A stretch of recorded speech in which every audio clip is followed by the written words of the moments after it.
ത്രിയേക ദൈവത്തിൻ്റെ അതിപരിശുദ്ധ നാമം വാഴ്ത്തപ്പെടുമാറാകട്ടെ. അഭിനന്ദനായ ഡോക്ടർ അബ്രഹാം ആർ സറാഫീം തിരുമേനി പ്രാർത്ഥനാ യോഗത്തിൻ്റെ അഖിലമലങ്കര പ്രാർത്ഥനാ യോഗത്തിൻ്റെ കേന്ദ്ര ഭദ്രാസന തല ചുമതലക്കാരായ ആദരണീയരായ വൈദികരെ, ബഹുമാനപ്പെട്ട ഭാരവാഹികളെ, അന്നരായ വൈദിക ശ്രേഷ്ഠരെ, കർത്താവിനാൽ സ്നേഹിക്കപ്പെടുന്ന മാതാപിതാക്കളെ, സഹോദരങ്ങളെ, കുഞ്ഞുങ്ങളെ, ഏവർക്കും ദൈവനാമത്തിൽ സ്നേഹവന്ദനം. നമ്മുടെ കർത്താവിൻ്റെ ജയകരമായ പീഡാനുഭവങ്ങളെ സ്മരിച്ചുകൊണ്ട് വളരെ ആദരവോടും താല്പര്യത്തോടും കൂടെ കഷ്ടാനുഭവ ആഴ്ച നാം ആചരിക്കാറുണ്ട്. അതിൻ്റെ അത്ര തന്നെ പ്രാധാന്യത്തോടെ വ്യക്തിപരമായി ചിന്തിക്കുമ്പോൾ കുറെ കൂടെ ഒരുക്കത്തോടെ ആചരിക്കുവാൻ തക്കവണ്ണം സഭ വേർതിരിച്ചിരിക്കുന്ന ദിനങ്ങളാണ് കാത്തിരിപ്പിൻ്റെ ദിനങ്ങൾ. പലപ്പോഴും നാം അത്ര പ്രാധാന്യം നമ്മുടെ വ്യക്തി ജീവിതത്തിൽ നൽകുന്നില്ല എങ്കിലും പലപ്പോഴും സുദീർഘമായ ശുശ്രൂഷകളാൽ പെന്തിക്കോസ്തിയുടെ ശുശ്രൂഷയെ നാം അടയാളപ്പെടുത്തി മാറ്റിവെക്കാറുണ്ടെങ്കിലും ക്രൈസ്തവ ജീവിതത്തിൽ പെന്തിക്കോസ്തി പെരുന്നാളിന് ആ പെന്തിക്കോസ്തിയിലേക്ക് നമ്മെ ഒരുക്കുന്ന കാത്തിരിപ്പിന്റെ ദിനങ്ങൾക്ക് വലിയ സ്ഥാനമുണ്ട് എന്ന് നാം മറന്നു പോകരുത്. ഇന്നത്തെ ചിന്തകളുടെ ആധാരവാക്യമായി, കുറിവാക്യമായി വിശുദ്ധനായ യോഹന്നാന്റെ സുവിശേഷം 14 അധ്യായം 17 വാക്യത്തെ വേർതിരിക്കുവാൻ ആഗ്രഹിക്കുകയാണ്. വിശുദ്ധ യോഹന്നാന്റെ സുവിശേഷം 14 അധ്യായം 17 വാക്യം. നമ്മുടെ കർത്താവ് തൻ്റെ പരസ്യ ശുശ്രൂഷ അവസാനിക്കുന്നതിനോട് ചേർന്ന് ശിഷ്യന്മാരെയൊക്കെ വിളിച്ചുകൂട്ടി അവർക്ക് നൽകുന്ന നിർദ്ദേശങ്ങളാണ്. വേണമെങ്കിൽ കർത്താവിൻ്റെ വിടവാങ്ങൽ പ്രസംഗമെന്നൊക്കെ നമുക്ക് വിളിക്കാവുന്ന ഭാഗങ്ങളാണ് യോഹന്നാന്റെ സുവിശേഷം 14 അധ്യായം. കർത്താവ് അവിടെ പറഞ്ഞു തുടങ്ങി സംസാരിക്കുകയാണ്. ഞാൻ മറ്റൊരു കാര്യസ്ഥനെ നിങ്ങൾക്ക് അയച്ചു തരും.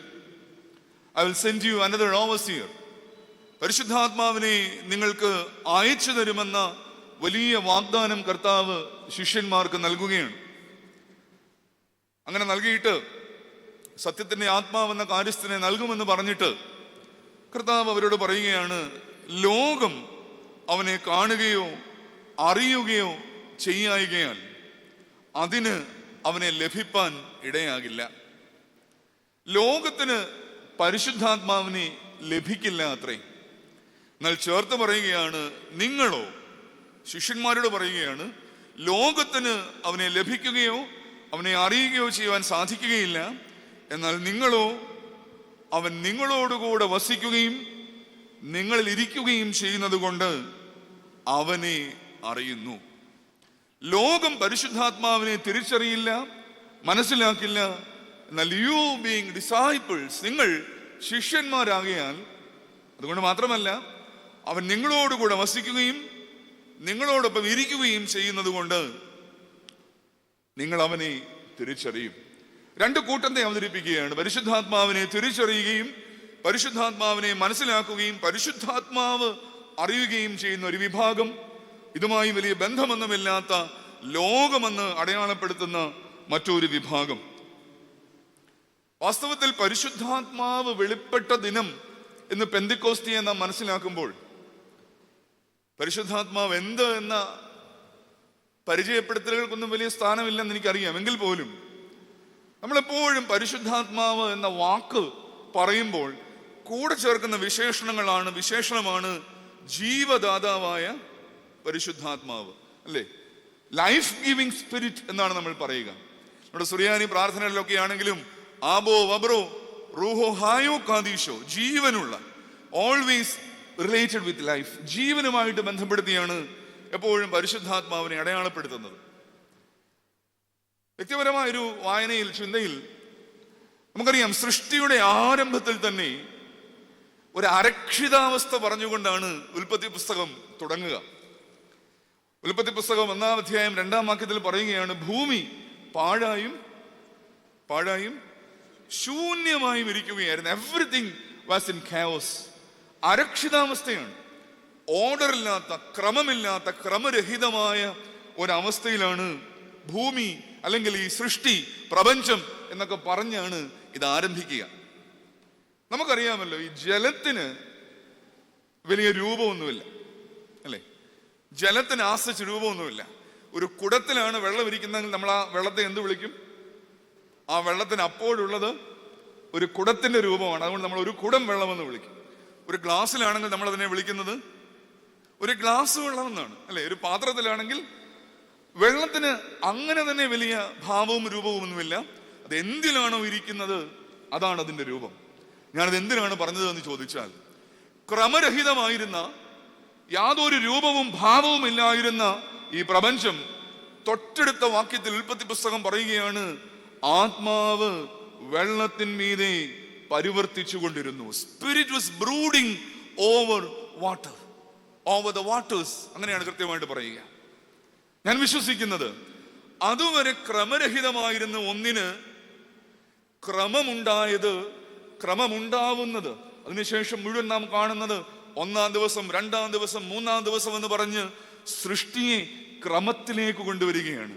രൂപമില്ലായിരുന്ന, ഭാവമില്ലായിരുന്ന, ക്രമരഹിതമായിരുന്ന ഒന്നിനെ ആത്മാവിന്റെ വ്യാപാരം മൂലം ക്രമത്തിലേക്ക് കൊണ്ടുവരികയാണ്. ഒരുപക്ഷെ ആത്മാവിനെ ആദ്യമായി അടയാളപ്പെടുത്തുന്നത്, ആത്മാവ് കാറ്റാണ് എന്നൊക്കെ നമുക്കറിയാം, ആദ്യമായി അടയാളപ്പെടുത്തുന്നത് ഈ സൃഷ്ടിയുടെ വിവരണത്തിൽ തന്നെയല്ലേ? യെഹെസ്കേൽ പ്രവചനം 37-ാം അധ്യായം ഒരുപക്ഷെ നമുക്ക് കുറച്ചു പേർക്കെങ്കിലും അറിയാവുന്ന അധ്യായങ്ങളിൽ ഒന്നാണ്.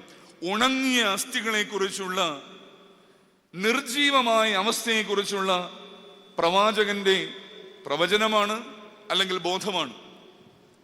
ചോദ്യമുണ്ട്, മനുഷ്യപുത്ര, ഈ അസ്ഥികൾ ജീവിക്കുമോ? ഈ ഉണങ്ങിയ അസ്ഥികൾ ജീവിക്കുമോ? ഉണങ്ങി വരണ്ട് നാശത്തിന്റെ അവസ്ഥയിലാണ്. അവിടെ പറയുകയാണ്, ദൈവത്തിന്റെ ആത്മാവ് ഉണങ്ങിയ അസ്ഥികളിന്മേൽ വരുമ്പോൾ ആ ഉണങ്ങിയ അസ്ഥികൾ ജീവനുള്ള ദേഹമായി മാറുകയാണ്, പരുവപ്പെടുകയാണ്. അതുകൊണ്ടാണ് ഞാൻ പറഞ്ഞു തുടങ്ങിയത്, ജീവദാതാവായ പരിശുദ്ധാത്മാവാണ്. സ്നേഹിതരെ, പെന്തിക്കോസ്തി പെരുന്നാളിൽ അല്ല, നമ്മുടെ കർത്താവിന്റെ ഉയർപ്പിന് ശേഷമുള്ള 50-ാമത്തെ ദിവസം ശിഷ്യന്മാർ ഒരുമിച്ച് കൂടിയപ്പോൾ സൃഷ്ടിയുടെ ആരംഭത്തിൽ ക്രമമുണ്ടാക്കിയ അതേ ആത്മാവ്, യെഹെസ്കേൽ പ്രവചനത്തിൽ ഉണങ്ങിയ അസ്ഥികളെ ജീവനിലേക്ക് കൊണ്ടുവന്ന അതേ ആത്മാവ് ശിഷ്യന്മാരുടെ മേൽ ആവസിക്കുകയാണ്. നാം കുറെ കൂടെയൊക്കെ ഹൃദയത്തോട് ചേർന്ന് അതിനെ ഒന്ന് മനസ്സിലാക്കണം. യേശു ക്രിസ്തു വന്നു, 33 വർഷം നീണ്ട ഒരു വലിയ ശുശ്രൂഷ പൂർണ്ണമായി. എന്നാൽ അതുവരെയും സഭ എന്ന ഒരവസ്ഥയിലേക്ക് ഈ സമൂഹം പരുവപ്പെട്ടില്ല. നമ്മൾ പറയാറുണ്ട്, പെന്തിക്കോസ്തി സഭയുടെ മാമോദീസയാണെന്ന് പറയാറുണ്ട്. ഒരു മാമോദീസ ശുശ്രൂഷ നടക്കുമ്പോൾ സംഭവിക്കുന്നത് എന്ത്? നമ്മളൊക്കെ ഈ മാമോദീസ ഏറ്റവരും മാമോദീസ നടത്തുന്നവരും ഇത് കാണുന്നവരുമാണ്. ശരിക്കും വാസ്തവത്തിൽ ഒരു കുഞ്ഞിനെ ഞാൻ വിശ്വസിക്കുന്നത് അത് നടക്കേണ്ടുന്ന ഒരു രൂപത്തിലേക്ക്, അത് ജീവിക്കേണ്ട ഒരു ക്രമത്തിലേക്ക്, ഒരു ഭാവത്തിലേക്ക് ഈ പരിശുദ്ധാത്മ ആഹ്വാനം വേർതിരിക്കുകയാണ്. അതിനെയാണ് നമ്മൾ വെള്ളത്തിൽ നിന്നും ആത്മാവിൽ നിന്നുമുള്ള വീണ്ടും ജനനം എന്ന് പറയുന്നത്. സഭയ്ക്ക് സംഭവിച്ചത് അത് തന്നെയാണ്.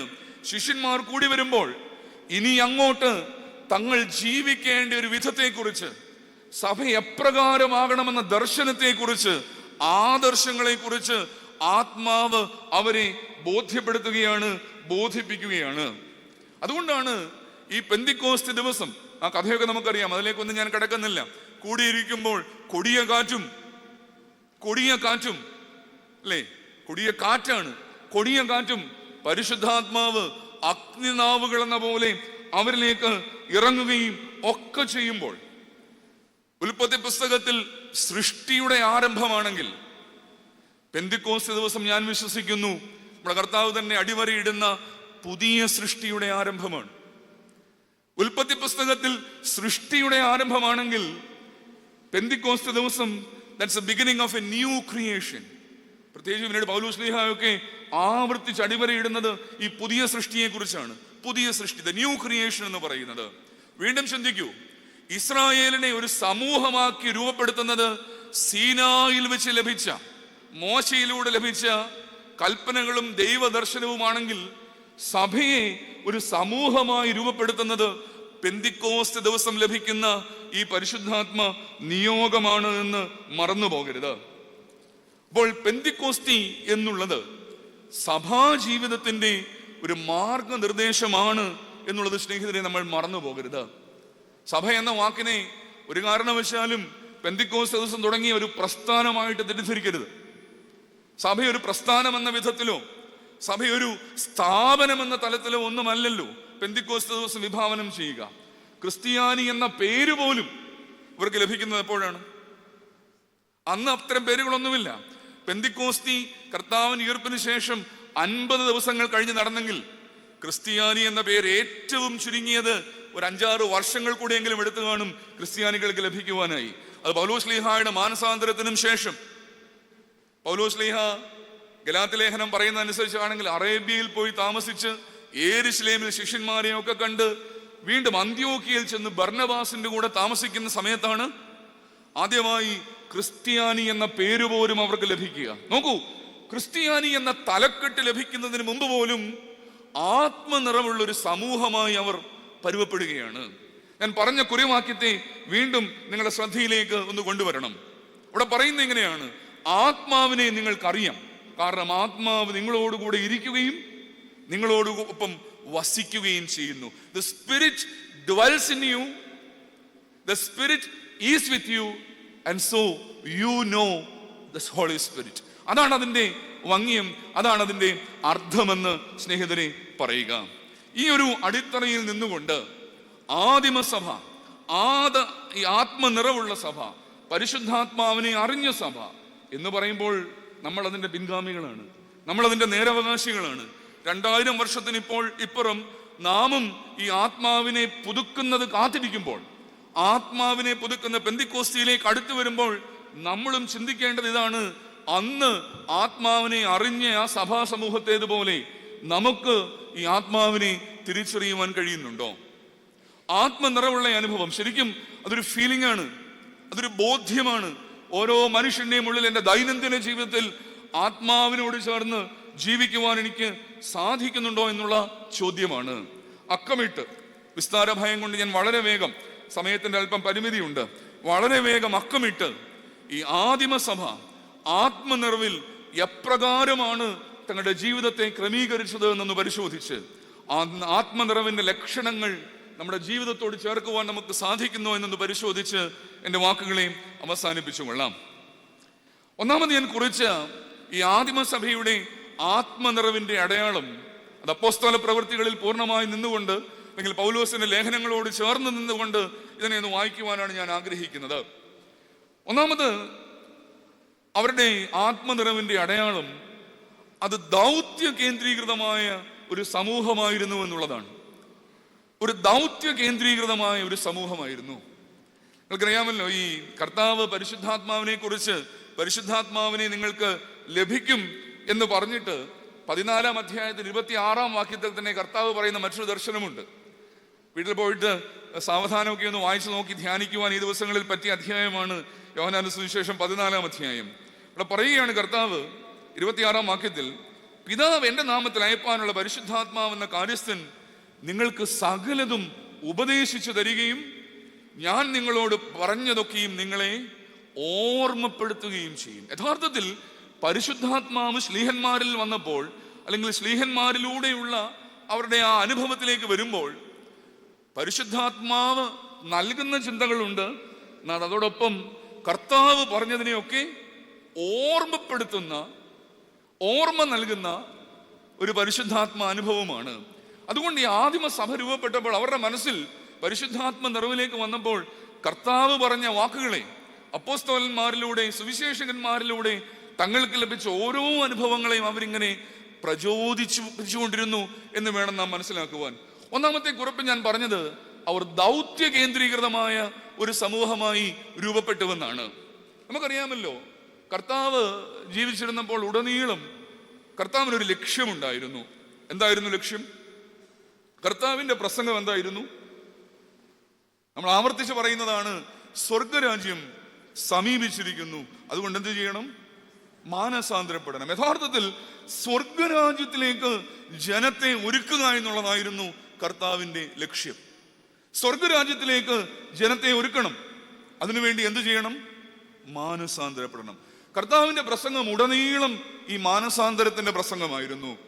കർത്താവ് വിശുദ്ധ മത്തായിയുടെ സുവിശേഷം അവസാനിക്കുന്നത് തന്നെ 28-ാം അധ്യായം 19-20 വാക്യങ്ങളിൽ തന്റെ ദൗത്യം അവസാനിപ്പിച്ച് കർത്താവ് മടങ്ങുമ്പോൾ, മത്തായിയുടെ സുവിശേഷത്തിൽ സ്വർഗാരോഹത്തെ കുറിച്ച് പറയുന്നില്ലെങ്കിലും ഉയർപ്പിന് ശേഷം കർത്താവ് പറഞ്ഞ് അവസാനിപ്പിക്കുന്ന ഇങ്ങനെയാണ്: ആകയാൽ നിങ്ങൾ പുറപ്പെട്ട് എന്ത് ചെയ്യണം? പിതാവിന്റെയും പുത്രന്റെയും പരിശുദ്ധാത്മാവിന്റെയും നാമത്തിൽ സ്നാനം കഴിപ്പിച്ചും ഉപദേശിച്ചും കൊണ്ട് സകല ജാതികളെയും എൻ്റെ ശിഷ്യരാക്കിക്കൊള്ളണം. ശിഷ്യരാവുക എന്ന് പറഞ്ഞാൽ ഇത് തന്നെയാണ്. സ്വർഗരാജ്യത്തിലേക്ക് അവരെ ഒരുക്കിക്കൊള്ളണം. ഭൂമിയുടെ അറ്റത്തോളം നിങ്ങൾ സഞ്ചരിക്കണം. പിതാവിന്റെയും പുത്രന്റെയും പരിശുദ്ധാത്മാവിന്റെയും നാമത്തിൽ സ്നാനം കഴിപ്പിക്കണം. സകലരെയും എൻ്റെ ശിഷ്യരാക്കിക്കൊള്ളണം. ഒരുപക്ഷെ ഗുരുവിന്റെ അവസാന വാക്കുകളായി ഈ ശിഷ്യന്മാരുടെ ഉള്ളിൽ നിറഞ്ഞു നിന്നത് ഈ ബോധ്യമാകാം. എന്നാൽ എങ്ങനെ വേണമെന്നൊരു പക്ഷേ ഇവർക്ക് അന്ന് വലിയ ബോധ്യം ഉണ്ടാവില്ല. അതിന്റെ ഉത്തരമാണ് പെന്തിക്കോസ്തി എന്നാണ് ഞാൻ വ്യക്തിപരമായി വിശ്വസിക്കുന്നത്. കാരണം അപ്പോസ്തല പ്രവൃത്തികൾ ആരംഭിക്കുമ്പോൾ 1-ാം അധ്യായം 8-ാം വാക്യത്തിൽ കർത്താവ് സ്വർഗാരോഹം ചെയ്യുന്ന കഥ പറയുമ്പോൾ അവിടെ പറയുന്നത് ഇങ്ങനെയാണ്: പരിശുദ്ധാത്മാവ് നിങ്ങളുടെ മേൽ വരും, നിങ്ങൾ ശക്തി ലഭിച്ചിട്ട് യഹൂദിയിൽ എല്ലായിടത്തും ശമരിയിലും ഭൂമിയുടെ അറ്റത്തോളവും എൻ്റെ സാക്ഷികളാകും. നോക്കൂ, സാക്ഷികളാകുവാനുള്ള ഒരു വിളി, ഒരു നിയോഗം ശിഷ്യന്മാരുടെ മേലുണ്ട്. ആത്മാവ് വന്നപ്പോൾ, പരിശുദ്ധാത്മാവ് അവരുടെ മേൽ വന്നപ്പോൾ ഈ ദൗത്യത്തിലേക്ക് അവർ ഇറങ്ങി പുറപ്പെടുകയാണ്. പത്രോസ് പെന്തിക്കോസ്ത് ദിവസം പ്രസംഗിച്ചു. പല രാജ്യത്തു നിന്ന് വന്ന 2-ാം അധ്യായത്തിൽ നമ്മൾ കാണുന്നുണ്ടല്ലോ അല്ലെ, റോമയിൽ നിന്നും പാർത്തിയിൽ നിന്നും മൊസപ്പൊത്താമിയയിൽ നിന്നും ബാബേലിൽ നിന്നും പലയിടങ്ങളിൽ നിന്ന് വന്ന ഒരു വലിയ ജനസമൂഹം മർക്കോസിന്റെ വീട്ടിൽ ഒരുമിച്ച് കൂടുന്നുണ്ട്. പത്രോസ് എഴുന്നേറ്റ് പ്രസംഗിക്കുന്ന ഒരു പ്രസംഗമുണ്ട്, ദീർഘമായ പ്രസംഗമാണ്. എന്നാൽ അതിന്റെ ഒരു ക്രസ്റ്റ് എന്ന് പറയുന്നത്, അതിന്റെ ഒരു കാമ്പെന്ന് പറയുന്നത് 2-ാം അധ്യായം 36-ാം വാക്യമാണ്. ആകയാൽ പത്രോസ് പറയുകയാണ്, നിങ്ങൾ ക്രൂശിച്ച ഈ യേശുവിനെ ദൈവം കർത്താവും ക്രിസ്തുവുമാക്കി വെച്ചുവെന്ന് Israel ഗ്രഹമൊക്കെയും അറിഞ്ഞുകൊള്ളണം. We are preaching Jesus Christ you crucified. നിങ്ങൾ ക്രൂശിച്ച കർത്താവിനെയാണ് ഞാൻ നിങ്ങൾക്ക് തരുന്നത് എന്ന് പരിശുദ്ധാത്മാവിനാൽ നിറഞ്ഞ പത്രോസ് അപ്പോസ്തലൻ പറയുകയാണ്. ആ പ്രസംഗത്തിൽ 3000 പേർ സഭയോട് ചേർന്നു എന്നാണ് പറയുക. നമ്മൾ ചിന്തിക്കേണ്ടത് എങ്ങനെയാണ്? 12:3000. 12 പേരോ അല്ലെങ്കിൽ അവരോടൊപ്പം ഉണ്ടായിരുന്ന ചെറിയ സമൂഹമോ, അതോടൊപ്പം ആദ്യ ദിവസം 3000 പേർ സഭയോട് ചേർന്നു എന്നാണ്. പിന്നീട് ചരിത്രം അങ്ങോട്ട് നോക്കുകയാണെങ്കിൽ അതിവേഗം ഒറ്റ വാചകത്തിൽ പ്രവൃത്തി അടയാളപ്പെടുത്തുന്നത് ഇങ്ങനെയാണ്: ദിനം പ്രതി ആളുകൾ സഭയോട് ചേർന്നുകൊണ്ടിരുന്നു. ആത്മനിറവുള്ള ഒരു സമൂഹം ദിനം പ്രതി ക്രിസ്തുവിനെ മറ്റുള്ളവർക്ക് നൽകിക്കൊണ്ടേയിരുന്നു. അത് ആദ്യം യഹൂദന്മാർക്ക് മാത്രമായിരുന്നു, പിന്നീടത് ജാതികളുടെ മധ്യത്തിലേക്ക് പോയി. സുവിശേഷത്തെ, ആ വാക്കിനെ അടയാളപ്പെടുത്തണം, ക്രിസ്തു നൽകിയ സുവിശേഷത്തെ ജീവിത നിയോഗമാക്കിയ ആത്മനിറവുള്ളൊരു സമൂഹമുണ്ട്. ഞാനിത് എന്തിന് ഇവിടെ പറയുന്നുവെന്ന് ചോദിച്ചാൽ, സ്നേഹിതരെ, ഉള്ളിൽ പരിശുദ്ധാത്മാവ് നിറഞ്ഞവരാണ് ഞാനും നിങ്ങളും. ഉള്ളിലുള്ള ആത്മാവിനെ ജ്വലിപ്പിക്കുവാൻ കാത്തിരിക്കുന്നവരാണ് ഞാനും നിങ്ങളും. ജീവിതത്തിന്റെ ഏതെങ്കിലും ഒരു മേഖലയിൽ ശാന്തമായി ചിന്തിക്കണം. തിരുവേലി പറഞ്ഞ ആ ശാന്തതയെ ഇതിനൊന്ന് കൂട്ടുപിടിക്കണം. ദൈവമേ, ഒരു വാക്കുകൊണ്ടെങ്കിലും എൻ്റെ ജീവിതം കൊണ്ടെങ്കിലും ക്രിസ്തുവിനെ ആർക്കെങ്കിലും പകർന്നു കൊടുക്കുവാൻ എനിക്ക് സാധിക്കുന്നുണ്ടോ? നമുക്ക് വലിയ കൺവെൻഷൻ പ്രസംഗകരാകാനൊന്നും സാധിക്കുന്നില്ലാകാം. നമുക്ക് മറ്റെങ്ങും പോയി ക്രിസ്തുവിനെ പറയുവാൻ സാധിക്കുന്നില്ലാകാം. സ്നേഹിതാ, ചിന്തിച്ചു നോക്കൂ, സ്വന്തം ഭവനത്തിൽ നിന്റെ പങ്കാളിയോട് ക്രിസ്തുവിനെ കുറിച്ച് സംസാരിക്കുവാൻ നിനക്ക് ധൈര്യമുണ്ടോ? നിന്റെ കുഞ്ഞുങ്ങളോട് ക്രിസ്തുവിനെ കുറിച്ച് പറയുവാൻ നിങ്ങൾക്ക് ധൈര്യമുണ്ടോ? ആദിമകാലത്തെ പുതിയ നിയമസഭയെ അടയാളപ്പെടുത്തിയിരുന്ന ഒരു വാക്ക് ഹൗസ് ചർച്ചസ് എന്നാണ്. സഭകൾ ഉണ്ടായിരുന്ന എവിടെയാണ്? വീടുകളിലാണ്. ഇന്നും വീട്ടിലെ സഭ എന്നൊരു സങ്കല്പമുണ്ട്. സ്നേഹിത, നമ്മുടെ വീട്ടിൽ ക്രിസ്തു ഉണ്ടോ? ഞാൻ ഇന്നലെ സന്ധ്യയ്ക്ക് വ്യക്തിപരമായി ഇങ്ങനെ ചിന്തിച്ച ഒരു ആലോചനയാണ്. ഒരു സുഹൃത്ത് ഞങ്ങളിങ്ങനെ സംസാരിച്ചു, അതിന് ശേഷം ഇങ്ങനെ ചിന്തിക്കുകയായിരുന്നു. നമ്മൾ ഒരുമിച്ച്, ഞാനോ എൻ്റെ ഭാര്യയോ എൻ്റെ കുഞ്ഞുങ്ങളോ കൂടിയിരിക്കുമ്പോൾ ഒരുമിച്ച് ഒരു വാക്ക് നാം പ്രാർത്ഥിക്കാറുണ്ടോ? നാം ചില പ്രാർത്ഥനകൾ ചൊല്ലി തീർക്കുന്നുണ്ടാവാം. അതിനപ്പുറത്ത് ലജ്ജ കൂടാതെ ക്രിസ്തുവാണ് ഞങ്ങളുടെ സർവ്വം എന്ന ബോധ്യത്തിൽ ഒരു വാക്ക് നമ്മുടെ വീട്ടിൽ പ്രാർത്ഥിക്കാൻ നമുക്ക് ധൈര്യമുണ്ടോ? അതില്ല എങ്കിൽ എന്ത് ദൗത്യമാണ്, എന്ത് സുവിശേഷ ദൗത്യമാണ് സ്നേഹിത ഞാനും നിങ്ങളും നടത്തുന്നത്? യു ആർ എ മിഷനറി, അതിന് യാതൊരു സംശയവുമില്ല. നമ്മുടെ കർമ്മ മേഖലകളിൽ, തൊഴിൽ മേഖലകളിൽ നമ്മൾ സുവിശേഷകരാണ്. എന്നാൽ ആത്മനിറവോടെ സുവിശേഷത്തെ ആർക്കെങ്കിലും പകർന്ന് നൽകണം സ്നേഹിത. ക്രിസ്തു പ്രസംഗിക്കപ്പെടുന്നില്ല എന്നുള്ളതാണ് ആധുനിക ലോകം നേരിടുന്ന വെല്ലുവിളി എന്ന് ഞാൻ വിശ്വസിക്കുന്നു. ഒരു കാലത്ത് ധൈര്യത്തോടെ, തേജസ്സോടെ, ഓജസ്സോടെ പ്രസംഗിച്ചതിന്റെ പരിണിത ഫലങ്ങളാണ് നമ്മൾ. എന്നാൽ നമ്മുടെ തലമുറകൾ ക്രിസ്തുവിനോട് ഇന്ന് ചേരുന്നില്ല എങ്കിൽ ജീവിതം കൊണ്ട് ഉസ്താദ് യൂസുഫ് ബേനി പാടി, എന്തു പാടി? സുവിശേഷവാഹിയാക്കീണണമെന്നെ, ജീവസുവിശേഷവാഹിയാക്കണേ, നാവിൽ മാത്രമല്ല ജീവിത ബന്ധാവിൽ ജീവസുവിശേഷ വാഹിയാക്കണേ. നാം പാട്ടുകളൊക്കെ പാടും, പക്ഷെ എൻ്റെ ജീവിത ബന്ധാവിൽ സുവിശേഷമില്ല എന്നുള്ളത് വെല്ലുവിളിയാണ്. ആത്മനിറവുള്ളവൻ, ആത്മാവിനെ അറിയുന്നവൻ ദൗത്യബോധമുള്ളവനാകണം, സുവിശേഷ ബോധ്യമുള്ളവനാകണം. ഒന്നാമത്തെ കുറിപ്പിനെ ഞാൻ അവസാനിപ്പിക്കുകയാണ്. ഒരു മിഷൻ ഓറിയന്റഡ് ആയ, ദൗത്യ കേന്ദ്രീകൃതമായ ആത്മനിറവുള്ള ജീവിതത്തിലേക്ക് പുതിയ നിയമസഭ, ഞാൻ വിശ്വസിക്കുന്നു പെന്തക്കോസ്തി സഭ, ആ വാക്കിന് യാതൊരു ജാള്യതയും ഉണ്ടാവേണ്ട. നമ്മളൊക്കെ ഈ പെന്തിക്കോസ്തി കമ്മ്യൂണിറ്റിയുടെ ഭാഗമാണ്. ആ പെന്തിക്കോസ്തി കമ്മ്യൂണിറ്റി ഇന്നത് പലരും മറ്റു പല വാക്കുകളിലൊക്കെ അടയാളപ്പെടുത്തുന്നുവെങ്കിലും we are part of that Pentecostal experience. ആ പെന്തിക്കോസ്തി സമൂഹത്തിന്റെ ഭാഗമാകുമ്പോൾ ദൗത്യബോധം, സുവിശേഷ ബോധം ഏറ്റവും അടുത്ത ഇടങ്ങളിലെങ്കിലും ക്രിസ്തുവിനെ പകർന്നു കൊടുക്കുവാനുള്ള താല്പര്യം, ആർജവത്വം സ്നേഹിത ഉണ്ടാവേണ്ടിയിരിക്കുന്നു. ഞാൻ അതിവേഗം മുൻപോട്ട് നീങ്ങുകയാണ്. രണ്ടാമത് ഞാൻ കുറിച്ചത് ഈ സഭയെക്കുറിച്ച്, പരിശുദ്ധാത്മ നിറവുള്ള അന്നത്തെ സഭയെക്കുറിച്ചല്ല, ഇന്നത്തെ സഭയ്ക്കും ഉണ്ടാകേണ്ട ദർശനമായി രണ്ടാമത് കുറിച്ചത് കൃത്യതയുള്ള ആരാധന അനുഭവത്തിൽ ജീവിച്ച സഭ എന്നാണ്. They had a genuine liturgical experience. യേശുക്രിസ്തുവിന്റെ ഒരു വാക്കിൽ നിന്ന് തന്നെയാണ് ഇവിടെയും തുടങ്ങേണ്ടത്. തന്റെ പരസ്യ ശുശ്രൂഷയുടെയൊക്കെ അവസാനത്തിൽ കർത്താവ് പറഞ്ഞു തുടങ്ങുന്നുണ്ട്, ഇതെന്റെ ശരീരമാണ്, ഇതെന്റെ രക്തമാണ്, ഞാൻ വരുന്നതുവരെ നിങ്ങൾ എൻ്റെ ഓർമ്മയ്ക്കായി ഇപ്രകാരം ചെയ്യണം.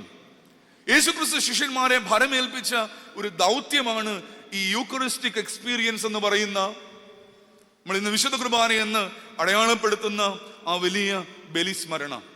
കൂടെ കർത്താവ് പറഞ്ഞു, ഞാൻ വരുന്നത് വരെ നിങ്ങൾ ഇത് അനുഷ്ഠിക്കണം. പെന്തിക്കോസ്തിക്ക് ശേഷം ആത്മനിറവിൽ ജീവിച്ച ആ സമൂഹം, ആത്മാവിനെ തിരിച്ചറിഞ്ഞ ആ സമൂഹം, 2-ാം അധ്യായം 42-ാം വാക്യത്തിൽ 3000 പേരോളം സഭയോട് ചേർന്നു എന്ന് പറഞ്ഞിട്ട് തൊട്ടു ചേർന്ന് എഴുതിയിരിക്കുകയാണ്, അവർ അപ്പോസ്തലന്മാരുടെ ഉപദേശം കേട്ടും കൂട്ടായ്മ ആചരിച്ചും അപ്പം നുറുക്കിയും പ്രാർത്ഥന കഴിച്ചും പോന്നു. അവർ അപ്പം നുറുക്കിയും പ്രാർത്ഥന കഴിച്ചും പോന്നു. അതുവരെ യഹൂദ സമൂഹത്തിന് തീർത്തും അപരിചിതമായ ഒന്നായിരുന്നു ഈ അപ്പം നുറുക്കൽ എന്ന ആചരണം. അങ്ങനെ ഒരു ചരിത്രം അതിനു മുമ്പ് ഉണ്ടായിരുന്നില്ല അവരുടെ ആരാധനയുടെ ഭാഗമായിട്ട്. എന്നാൽ പരിശുദ്ധാത്മാവ് വന്നപ്പോൾ അവർ തിരിച്ചറിയുകയാണ്, ക്രിസ്തു ഉപദേശിച്ച, കർത്താവ് ഉപദേശിച്ച ആ അപ്പം നുറുക്കൽ എന്ന വിശുദ്ധ കുർബാന എന്ന വലിയ ബലിസ്മരണയാണ് നമ്മുടെ ജീവിതത്തെ ദൈനംദിനം മുൻപോട്ട് കൊണ്ടുപോകേണ്ടത്. പരിശുദ്ധാത്മാവ് ഒരുവനെ കൗദാശിക അനുഭവത്തിലേക്ക് കൂട്ടിക്കൊണ്ടുവരുന്നുവെന്ന് ആ സഭ തിരിച്ചറിഞ്ഞു. കേവലം വിശുദ്ധ കുർബാന മാത്രമല്ല ആ കൗദാശിക അനുഭവത്തിന്റെ ഓർമ്മപ്പെടുത്തൽ. വിശുദ്ധ മാമോദീസ ആദിമസഭ വളരെ താല്പര്യത്തോടെ ചെയ്തിരുന്ന ഒരു വലിയ ദർശനമാണ്. ഓരോ വ്യക്തിയും സഭയിലേക്ക് ചേരുമ്പോൾ യേശുവിന്റെ നാമത്തിൽ മാമോദീസ നൽകിയിരുന്നു. അപ്പോസ്തല പ്രവൃത്തി 8-ാം അധ്യായത്തിൽ സ്നാനമേറ്റ ശമരിയർക്കാർ വന്നു, അവർ സ്നാനമേറ്റു എന്നവിടെ പറയുന്നുണ്ട്. അവർക്ക് പരിശുദ്ധാത്മാവ് ലഭിച്ചില്ല. പത്രോസും യോഹന്നാനും അവരുടെ മേൽ കൈവച്ചപ്പോൾ, അല്ലെ, കൈവെപ്പ്, ഇതൊക്കെ ഇന്ന് നാം വലിയ അല്ലെ സ്ഥിരമാകുമ്പോൾ പലപ്പോഴും ഈ കാര്യത്തോട് നമുക്ക് വലിയ അടുപ്പം തോന്നാറില്ലെങ്കിലും ആദിമസഭ വലിയ ഭക്തിയോടെ വലിയ താല്പര്യത്തോടെ കണ്ടിരുന്ന കൗദാശിക അനുഭവങ്ങളാണ്. വിശുദ്ധ കുർബാനയായാലും മാമോദീസയായാലും കൈവെപ്പായാലും ഈ കൗദാശിക അനുഭവങ്ങളിലേക്ക് ആത്മാവ് ജനത്തെ കൂട്ടിക്കൊണ്ടുവരണം. ഏറെ പറയുവാൻ ഇതുമായിട്ട് ബന്ധപ്പെട്ട് ആരാധനാ സമൂഹത്തെ കുറിച്ച് പ്രത്യേകിച്ച് പൗലോസ് ശ്ലീഹ കൊരിന്ത്യ ലേഖനത്തിലൊക്കെ വളരെ വിശദമായി എഴുതുന്നുണ്ട്. ഒരു കുഞ്ഞു വാചകമുണ്ട് കൊരിന്ത്യ ലേഖനത്തിൽ, 1 കൊരിന്ത്യർ 14 അധ്യായത്തിന്റെ അവസാനത്തെ വാക്യമാണ്, 39 വാക്യമാണ്. ആരാധനാ സമൂഹത്തെ കുറിച്ച് ഏറെ കാര്യങ്ങൾ പറഞ്ഞിട്ട് അപ്പോസ്തലൻ പറയുകയാണ്, everything should be done decently and in order.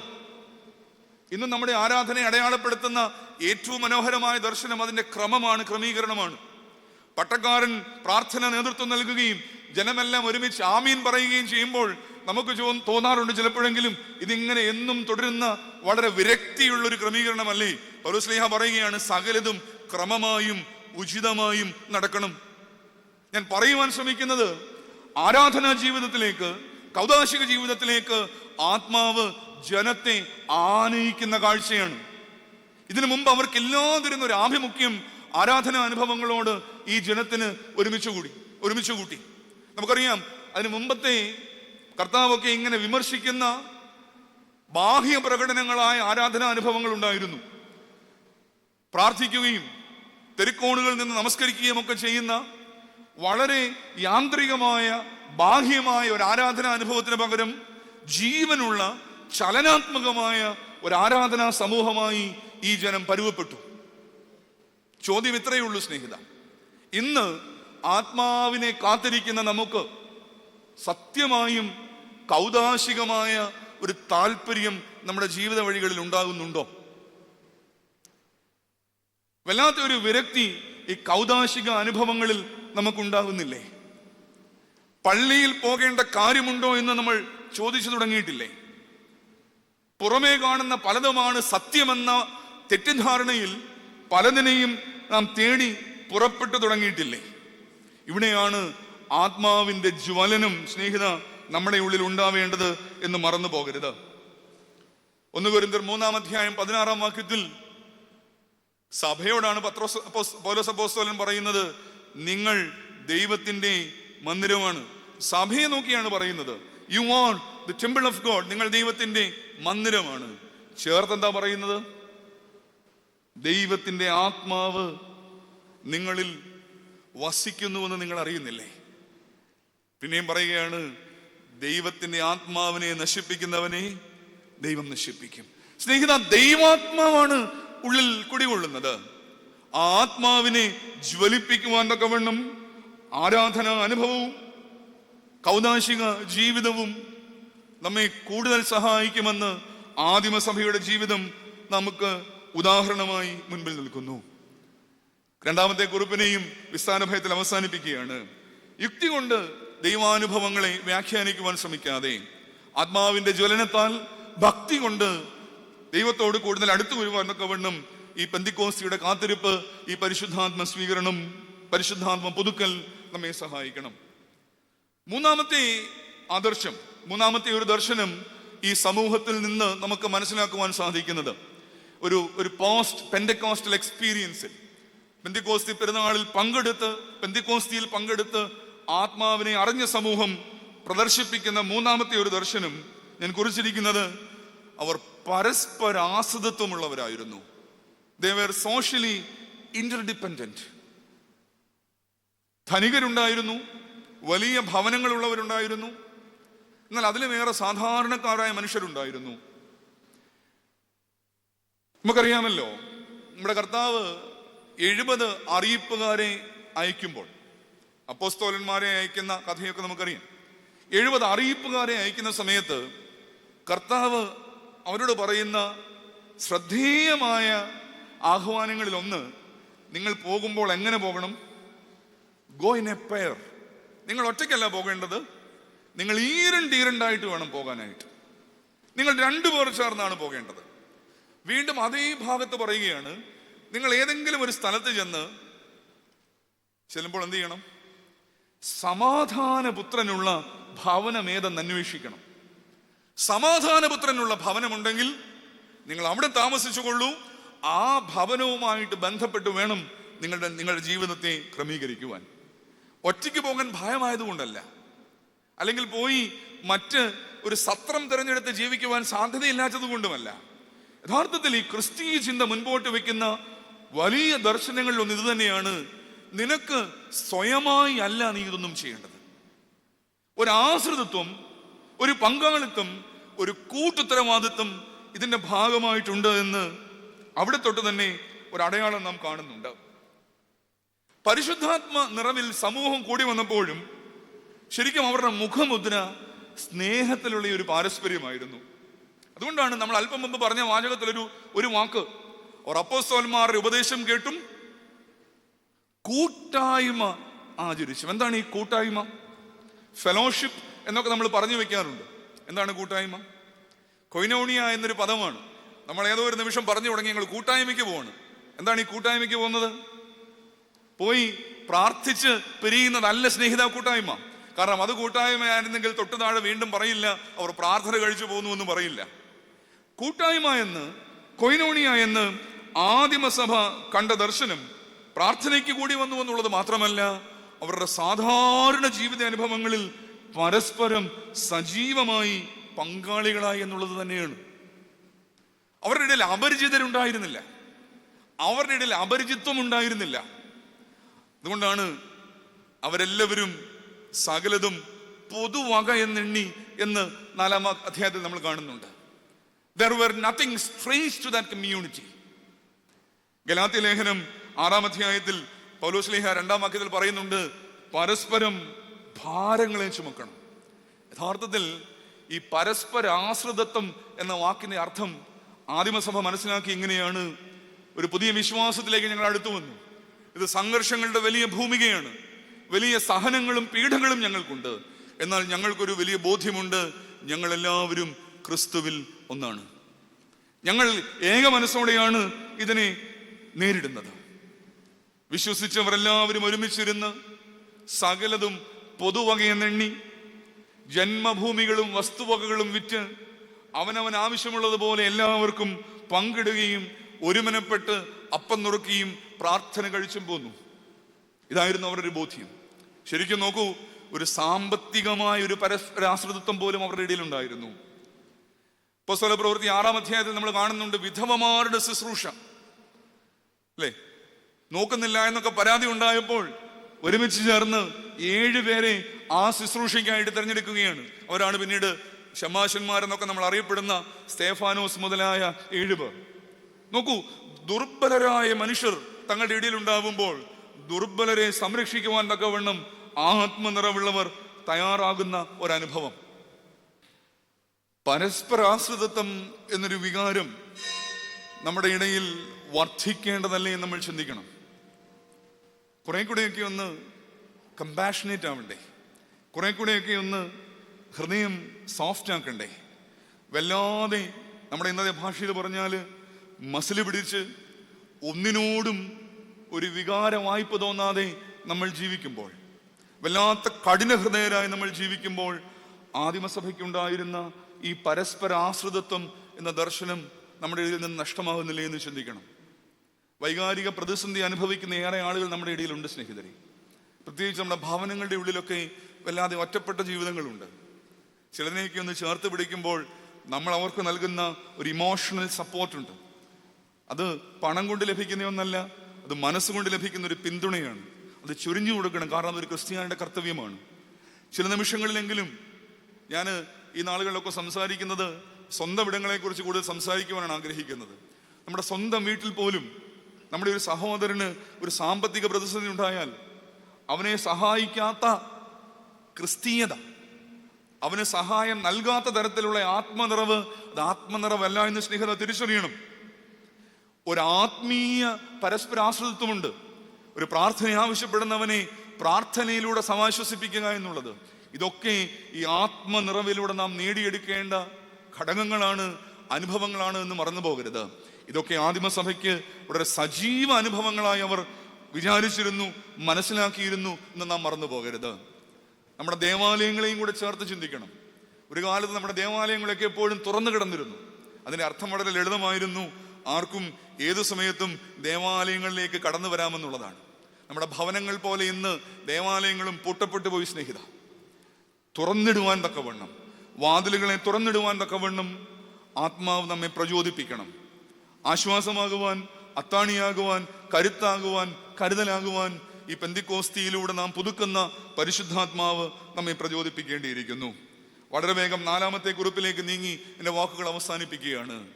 രൂപം നൽകിയ പരിശുദ്ധാത്മാവ്, ക്രമം നൽകിയ പരിശുദ്ധാത്മാവ് ആത്മനിറവിൽ ആ ജനത്തെ മാറ്റിയപ്പോൾ, ക്രമീകരിച്ചപ്പോൾ അവർക്കുണ്ടായ 4-ാമത്തെ ദർശനം ഞാൻ കുറിച്ചത് നവീകരിക്കപ്പെട്ട ഒരു ജീവിത ശൈലി അവർക്കുണ്ടായി. നവീകരിക്കപ്പെട്ട renewed lifestyle, I will say. നവീകരിക്കപ്പെട്ടൊരു ജീവിത ശൈലി. നമ്മുടെ കർത്താവിൻ്റെ ജനനവുമായി ബന്ധപ്പെട്ട് വിശുദ്ധ മത്തായി സുവിശേഷം 4-ാം അധ്യായത്തിൽ പറയുന്നുണ്ട്, ഇരുളിലിരുന്ന ജനം വലിയൊരു പ്രകാശം കണ്ടു. ഇരുളിലായിരുന്നു, അന്ധകാരത്തിലായിരുന്നു. എന്നാൽ യേശു ക്രിസ്തുവിന്റെ വരവോടുകൂടെ അവർ ഒരു വലിയ പ്രകാശം, മരണത്തിന്റെ ദേശത്തിൽ നിഴലിലിരുന്നവർക്ക് പ്രകാശം ഉദിച്ചു. യെശയ്യാ പ്രവചനമാണ് വിശുദ്ധ മത്തായി ശ്ലീഹ എടുത്ത് വ്യാഖ്യാനിക്കുന്നത്. യഥാർത്ഥത്തിൽ മനുഷ്യാവതാരം ഈ പ്രകാശീകരണത്തിന്റെ അനുഭവമായിരുന്നു. അതുവരെ ഉണ്ടായിരുന്ന വ്യവസ്ഥകളെ ഒന്ന് പുതുക്കുവാനുള്ള കാരണമായിരുന്നു. ഞാൻ മുമ്പ് പറഞ്ഞതുപോലെ വളരെ ഡ്രൈ ആയിരുന്ന, വളരെ യാന്ത്രികമായിരുന്ന ഒരു ജീവിത ശൈലിയെ തേജസ്സുള്ളതായി ചലനാത്മകമാക്കി കർത്താവിന് മനുഷ്യാവതാരം മാറ്റി. എന്നാൽ പരിശുദ്ധാത്മാവ് വന്നപ്പോൾ ഇതിൻ്റെ ഒരു പ്രയോഗവൽക്കരണമാണ്. യഹൂദ ക്രിസ്ത്യാനികൾ അവർ ചിന്തിച്ചു കാണും, ദൈവത്തിൻ്റെ ജനമായ ഞങ്ങൾക്ക് ജീവിതത്തിൻ്റെ ഏതോ നിമിഷങ്ങളിൽ നഷ്ടമായ പലതും തിരികെ ലഭിക്കുന്നു. വിജാതീയർ ക്രിസ്ത്യാനികളായ അവർ ചിന്തിച്ചു കാണും, ഞങ്ങൾക്കും രക്ഷയുടെ അനുഭവത്തിലേക്ക് വരുവാനൊരു അവസരം ലഭിച്ചിരിക്കുന്നു. നമുക്കതിനെ നമ്മുടെ ഹൃദയത്തോട് ചേർത്തൊന്ന് മനസ്സിലാക്കണം. ഒന്നുമില്ലാതിരുന്നൊരു ജനത്തിന്, സർവ്വതും നശിച്ചു എന്ന് തോന്നിയ ഒരു ജനത്തിന് ജീവിതത്തെക്കുറിച്ചുള്ള ചില പ്രത്യാശയായിരുന്നു പരിശുദ്ധാത്മാവ്. ജീവിതത്തെക്കുറിച്ച് ജീവിക്കാനൊരു പ്രചോദനമായിരുന്നു പരിശുദ്ധാത്മാവ്. ഞങ്ങൾക്കും ഇനി ഒരു ജീവിതമുണ്ട് എന്ന ബോധ്യമായിരുന്നു. അന്നത്തെ സമൂഹം വല്ലാതെ ചിതറപ്പെട്ടൊരു സമൂഹമായിരുന്നു. യഹൂദനെന്നും യവനനെന്നും സ്ത്രീയെന്നും പുരുഷനെന്നും അഗ്രചർമ്മിയെന്നും പരിച്ഛേദനക്കാരനെന്നും സമ്പന്നനെന്നും ദരിദ്രനെന്നും ഒരു ശബ്ദം കേൾക്കുകയാണ്. ഒരുവൻ ക്രിസ്തുവിലായാൽ അവൻ പുതിയ സൃഷ്ടിയാണ്. ഗലാത്യ ലേഖനം പറയുന്നു, ഇനി യഹൂദനെന്നും യവനനെന്നുമില്ല, സ്ത്രീയെന്നും പുരുഷനെന്നുമില്ല, അഗ്രചർമ്മിയെന്നും പരിച്ഛേദനക്കാരനെന്നുമില്ല, നിങ്ങളെല്ലാവരും ക്രിസ്തുവിൽ ഒന്ന്. അധർമ്മങ്ങൾ ഉണ്ടായിരുന്നു ആ സമൂഹത്തിൽ. പ്രത്യേകിച്ച് കൊരിന്ത്യ ലേഖനത്തിൽ പൗലോസ് അടിവരയിടുന്നില്ലേ? പൗലോസ് പറയുന്ന വലിയ ദർശനങ്ങളിൽ ഒന്നാണ് ശാരീരികമായ അധർമ്മങ്ങൾ, ഫിസിക്കൽ ഇമ്മൊറാലിറ്റീസ് ഉള്ളവരോട് പറയുകയാണ്, ദുർനടപ്പുകളെ വിട്ടോടണം. ഈ സമൂഹത്തിന്റെ ഭാഗമായാൽ അങ്ങനെ ദുർനടപ്പിൽ ജീവിക്കുവാൻ അവസരമില്ല. 20-ാമത്തെ വാക്യം 1 കൊരിന്ത്യർ 6:20, ആകയാൽ നിങ്ങളുടെ ശരീരം കൊണ്ട് നിങ്ങൾ ദൈവത്തെ മഹത്വപ്പെടുത്തണം. നിങ്ങളുടെ ശരീരം വിശുദ്ധമാണ്, ശരീരം കൊണ്ട് മഹത്വപ്പെടുത്തണം. നോക്കൂ, ഇതെല്ലാം സൂചിപ്പിക്കുന്നത് അതുവരെ ഉണ്ടായിരുന്ന ജീവിത ക്രമങ്ങളിൽ നിന്ന് ഒരു പുതുമ, ഒരു പുതുക്കം, ഒരു നവീകരണം എന്നത് തന്നെയാണ്. ഈ പെന്തിക്കോസ്തി നാളുകളിൽ നാമും ധ്യാനിക്കേണ്ടത് ഇതുമായി ചേർന്ന ചില ചിന്തകൾ കൂടെയാണ്. ഇന്നത്തെ നമ്മുടെ കാലത്തെ അടയാളപ്പെടുത്തുന്നത് എല്ലാ അധർമ്മങ്ങളോടും കോംപ്രമൈസ് ചെയ്യുന്ന ഒരു ലോകമെന്നാണ്, സന്ധി ചെയ്യുന്ന ഒരു ലോകമെന്നാണ്. ഈ കോംപ്രമൈസിങ് മെന്റാലിറ്റി, സന്ധി ചെയ്യുന്ന ഈ മെന്റാലിറ്റിയെ ആത്മാവ് നവീകരിക്കുവാൻ തക്കവണ്ണം തിന്മകളെ തിന്മകളായിട്ട് കാണണം സ്നേഹിത. നമ്മുടെ സാധാരണ ജീവിത അനുഭവങ്ങളിൽ പത്രോസ്ലീഹയുടെ ഭാഷയിൽ പറഞ്ഞാൽ, അലറുന്ന സിംഹം പോലെ ആരെ വിഴുങ്ങേണ്ടുവെന്നറിയാതെ അടുത്തു വരുന്ന പിശാചിനെ ജയിക്കുവാൻ തക്കവണ്ണം ഉള്ളിലെ ആത്മാവ് സജീവമാകണം. ആത്മാവിന്റെ ഫലം ഗലാത്യ ലേഖനം 5-ാം അധ്യായത്തിൽ ജഡത്തിന്റെ ഫലവും ആത്മാവിന്റെ ഫലവും അക്കമിട്ട് അപ്പോസ്തലൻ നൽകുന്നുണ്ട്. ആത്മാവിന്റെ ഫലം സ്നേഹം, സന്തോഷം, സമാധാനം, ദീർഘക്ഷമ, ദയ, പരോപകാരം, വിശ്വസ്തത, സൗമ്യത, ഏറ്റവും അവസാനം പറയുകയാണ് ഇന്ദ്രിയ ജയമാണ്. എനിക്ക് തോന്നുന്നു ഈ പുതുക്കപ്പെട്ട ജീവിതത്തിന് ഏറ്റവും അനിവാര്യം ഇന്നത്തെ കാലത്ത് ഈ ഇന്ദ്രിയങ്ങളെ ജയിക്കുവാനുള്ള കഴിവ് തന്നെയാണ്. പ്രലോഭനപരമായ പലതും നമ്മുടെ മുമ്പിൽ ഉണ്ടാകുമ്പോഴും ചിലതിനോടൊക്കെ വേണ്ട എന്ന് പറയുവാനുള്ള ആർജവത്വവും തൻ്റെ ഇടവും അന്നത്തെ സമൂഹത്തിലേതുപോലെ ഇന്ന് നമുക്ക് ഉണ്ടാകേണ്ടിയിരിക്കുന്നു. നവീകരിക്കപ്പെട്ട ജീവിതശൈലി ആത്മനിറവിൻ്റെ മറ്റൊരു അടയാളമെന്ന് നാം മറന്നു പോകരുത്. ഞാൻ എൻ്റെ വാക്കുകളെ അവസാനിപ്പിക്കുകയാണ്. സമയം മുൻപോട്ട് പോയല്ലോ. യോഹന്നാൻ ശ്ലീഹായിലൂടെ, വാക്കുകളിലൂടെ കർത്താവ് ശിഷ്യന്മാരെ നൽകുന്ന വാഗ്ദാനം, ധൈര്യപ്പെടുത്തൽ, അവൻ നിങ്ങളോടുകൂടെ വസിക്കുകയും നിങ്ങൾ ഇരിക്കുകയും ചെയ്തതുകൊണ്ട് അവനെ നിങ്ങൾ അറിയുന്നു. നിങ്ങൾക്ക് അവനെ അറിയാം, നിങ്ങൾക്ക് നിങ്ങളുടെ ആത്മാവിനെ അറിയാം. ഉള്ളിലുള്ള ആത്മാവിനെ അറിയുന്നവർ ആ സമൂഹം അന്ന് ചെയ്ത 4 അനുഭവങ്ങളിലേക്കും കൂടുതൽ സജീവമായി അടുത്തു വരണം. ഒന്നാമത്തെ കുറിപ്പ്, നമ്മുടെ ജീവിതത്തിൽ ചിലതൊക്കെ നമുക്ക് ചെയ്തു തീർക്കുവാനുണ്ട് എന്ന ബോധ്യമാണ്. ദൗത്യ കേന്ദ്രീകൃതമായ ഒരു ജീവിതമാണ്. സുവിശേഷവാഹിയാകുവാനുള്ള സാധ്യത മുൻപിലുണ്ട് എന്ന് മറന്നു പോകരുത്. ആ ഇടങ്ങളിൽ, നമ്മൾ എത്തുന്ന ഇടങ്ങളിൽ ക്രിസ്തുവിനെ നൽകുവാൻ, ക്രിസ്തു പ്രസംഗിക്കപ്പെടുവാൻ, ക്രിസ്തു ജീവിതമാകുവാൻ തക്കവണ്ണം മറന്നു പോകരുത്. 2, കൃത്യമായ ആരാധനാ അനുഭവമുള്ള ഒരു സമൂഹമായി അവർ പരുവപ്പെട്ടു എന്നുള്ളതാണ്. കൗദാശിക അടിത്തറയായിരുന്നു അവരുടെ ദൈനംദിന ജീവിതത്തിന്റെ ബലം. യാതൊരു മടുപ്പുമില്ലാതെ കുദാശകളിലേക്ക് ആ ജനം അടുത്തു വന്നതുപോലെ വിരക്തിയില്ലാത്ത ആത്മനിറവുള്ള കുദാശകൾ, ആരാധനാ അനുഭവം നമുക്കും ഉണ്ടാകേണ്ടിയിരിക്കുന്നു. പരസ്പര ആശ്രിതത്വം എന്നുള്ളതായിരുന്നു അവരുടെ 3ാമത്തെ ദർശനം, ആദർശം. നാം ആരും സ്വയം പര്യാപ്തരല്ല എന്നൊരു തിരിച്ചറിവുണ്ടാകണം. തീർത്തും ദുർബലർ നമ്മുടെ ഇടയിൽ ഉണ്ടാവാം. വൈകാരികമായും സാമ്പത്തികമായും മറ്റും പലതരത്തിലുള്ള സഹായം ആവശ്യമുള്ളവർ നമ്മുടെയൊക്കെ ഇടയിലുണ്ട്. പരസ്പര ആശ്രിതത്വം, എനിക്കുള്ളത് അവനും കൂടെയുള്ളത് എന്നൊരു ബോധ്യം നമുക്കുണ്ടാവുമ്പോൾ ആത്മാവിൻ്റെ വലിയ എക്സ്പ്രഷനായി അത് മാറുമെന്നുള്ളതിന് യാതൊരു സംശയവുമില്ല. ഏറ്റവും അവസാനമായി, ജീവിതത്തെ സമൂലമായി പരിവർത്തനപ്പെടുത്തുവാൻ തക്കവണ്ണം നവീകരിക്കപ്പെട്ട ഒരു ജീവിത ശൈലി നമുക്കുണ്ടാവണം. വേർതിരിവുകളില്ലാത്ത, ഉച്ചനീചത്വങ്ങളില്ലാത്ത, അധർമ്മങ്ങളില്ലാത്ത, തിന്മയോട് സന്ധി ചെയ്യാത്ത ഒരു ജീവിതാനുഭവം രൂപപ്പെടുത്തിയെടുക്കുവാൻ സാധിക്കണം. ഇതെല്ലാം ഉണ്ടാവുമ്പോൾ ആത്മാവിൻ്റെ ഫലം പുറപ്പെടുവിക്കുന്നവരായി, സ്നേഹവും സന്തോഷവും ഒക്കെയുള്ള നിറഞ്ഞ ജീവിതമുള്ളവരായി നമ്മുടെ ജീവിതങ്ങളെ പരുവപ്പെടുത്താം. വലിയ ആവേശത്തോടെ, താല്പര്യത്തോടെ പെന്തിക്കോസ്തി പെരുന്നാളിലേക്ക് ഒരുങ്ങുവാൻ, ഞാൻ ആദ്യം പറഞ്ഞു തുടങ്ങിയതുപോലെ, ക്രമമില്ലാത്ത അനുഭവങ്ങൾ ജീവിതത്തിലുണ്ടെങ്കിൽ അതിനൊരു ക്രമം നൽകുവാൻ, രൂപമില്ലാത്ത അനുഭവങ്ങൾ ഉണ്ടെങ്കിൽ അതിനൊരു രൂപം നൽകുവാൻ പരിശുദ്ധാത്മ നിറവ് നമ്മെ സഹായിക്കട്ടെ എന്ന് പ്രാർത്ഥിച്ച് എൻ്റെ വാക്കുകൾ ചുരുക്കുന്നു. ദൈവം നമ്മെ എല്ലാവരെയും വാഴ്ത്തി അനുഗ്രഹിക്കട്ടെ.